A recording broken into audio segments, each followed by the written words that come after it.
കൂടുതൽ ആളുകളും മലയാളികളായാലും ശരി, മറ്റുള്ളവരായാലും ശരി, ഈ രാജ്യത്തെത്തുന്നത് തൊഴിൽ തേടി.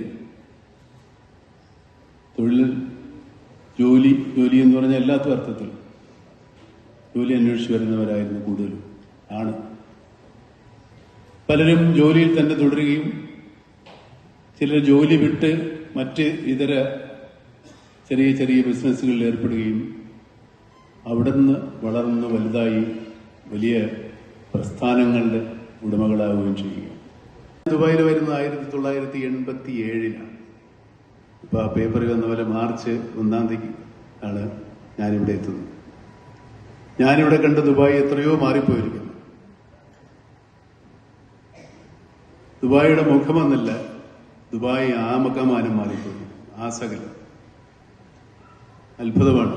അതിൽ മലയാളികളായ നമ്മുടെ പങ്ക് ഒട്ടും മറക്കാവുന്നതല്ല, മാറ്റി നിർത്തപ്പെടുന്നതല്ല, അംഗീകരിക്കപ്പെടാതിരിക്കേണ്ടതും.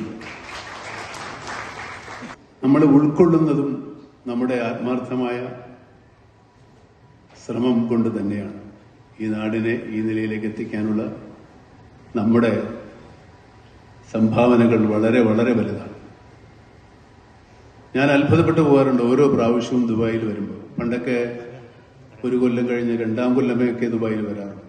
ഇപ്പോൾ ഒരു 3 മാസം കഴിയുമ്പോഴൊക്കെ എന്നെപ്പോലെയുള്ള ആളുകൾ അല്ലാതെ സാധാരണക്കാരും ദുബായ് സന്ദർശിക്കാറുണ്ട്. അത് അന്യനാട്ടിൽ ചെന്ന പോലെയോ മറ്റു ഭാഷകൾ സംസാരിക്കുന്ന ഒരു രാജ്യത്ത് ചെന്ന പോലെയോ ഒന്നും ഇങ്ങോട്ട് വരുന്നവർക്ക് ആർക്കും തോന്നാറില്ല.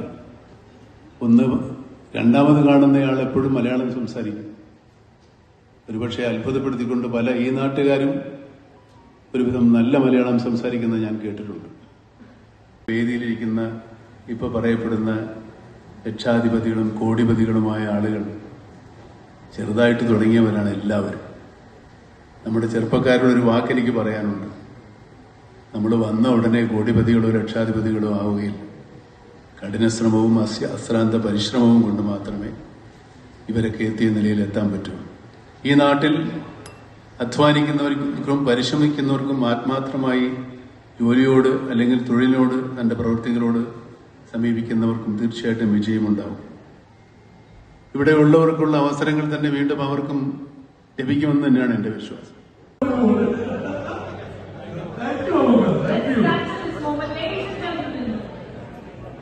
Stage.